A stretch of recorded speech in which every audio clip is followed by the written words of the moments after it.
जय माता दी। माता सीता की कहानी धन के भंडार भर देगी। यह कहानी सीता माता कहती थीं और श्री राम इसे सुना करते थे। एक दिन श्री राम भगवान को किसी काम के लिए बाहर जाना पड़ गया तो सीता माता कहने लगीं कि भगवान, मेरा तो 12 वर्ष का नियम है। आप बाहर जाएंगे तो मैं अपनी कहानी किसे सुनाऊंगी।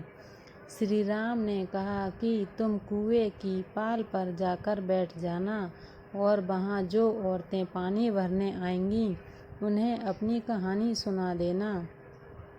सीता माता कुएं की पाल पर जाकर बैठ जाती हैं। एक स्त्री आई, उसने रेशम की जरी की साड़ी पहन रखी थी और सोने का घड़ा ले रखा था। सीता माता उसे देखकर कहती हैं कि बहन, मेरा 12 वर्ष का नितनेम सुन लो। पर वह स्त्री बोली कि मैं तुम्हारा नितनेम सुनूंगी तो मुझे घर जाने में देर हो जाएगी और मेरी सास मुझसे लड़ेगी। उसने कहानी नहीं सुनी और चली गई। उसने रेशम जरी की साड़ी फट गई। सोने का घड़ा मिट्टी के घड़े में बदल गया। सास ने देखा तो पूछा कि यह किसका दोष अपने सिर पर लेके आ गई।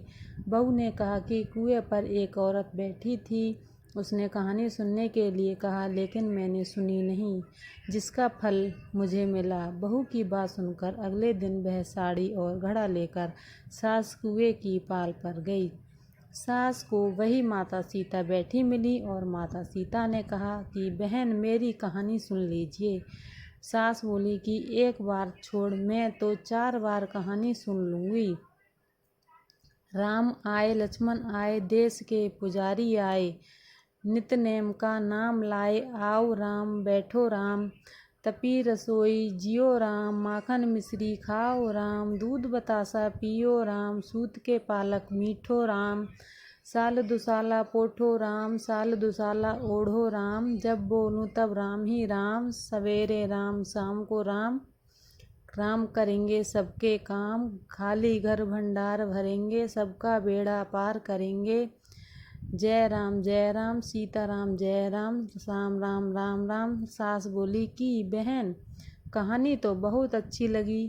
कहानी सुनकर सास घर चली आई और उसकी साड़ी फिर से रेशम जरी की बन गई।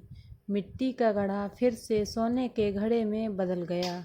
बहू कहने लगी, सासू माँ, आपने ये सब कैसे किया। सास ने कहा कि बहू, तू दोष लगा के आई थी और मैं अब दोष उतार कर आ रही हूँ। बहू ने पूछा कि वह कुएं वाली स्त्री कौन है। सास बोली कि वे माता सीता थीं। वे पुराने से नया कर देती हैं, खाली घर के भंडार भर देती हैं।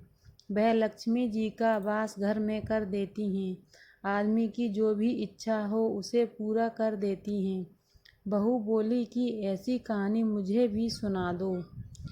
सास बोली कि ठीक है, तुम भी सुनो। और सास ने कहानी शुरू की।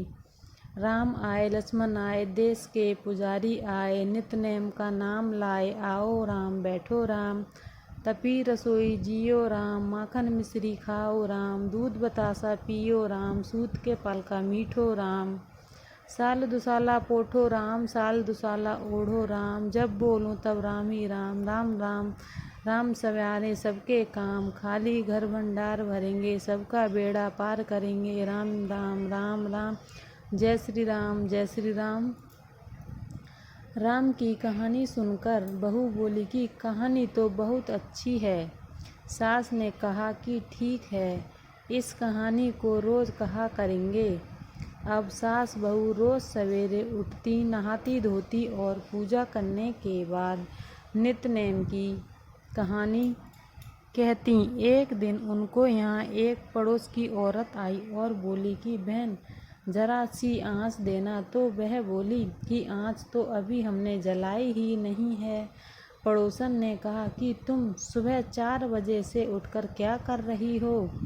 फिर उन्होंने कहा कि सुबह उठकर हम पूजा करते हैं, फिर माता सीता की नितनेम की कहानी कहते हैं पड़ोसन ने उनकी बात सुनकर फिर कहा कि सीता माता की कहानी कहने से तुमको क्या मिला? वे बोली कि इनकी कहानी कहने से घर में धन के भंडार भर जाते हैं, सारे काम सिद्ध होते हैं, मन की इच्छाएं भी पूरी होती हैं। पड़ोसन कहती है कि बहन ऐसी कहानी तो मुझे भी सुना दो।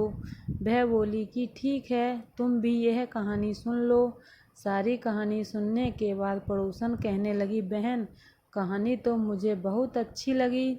अब वह पड़ोसन भी नित्यनेम सीता माता की कहानी कहने लगी।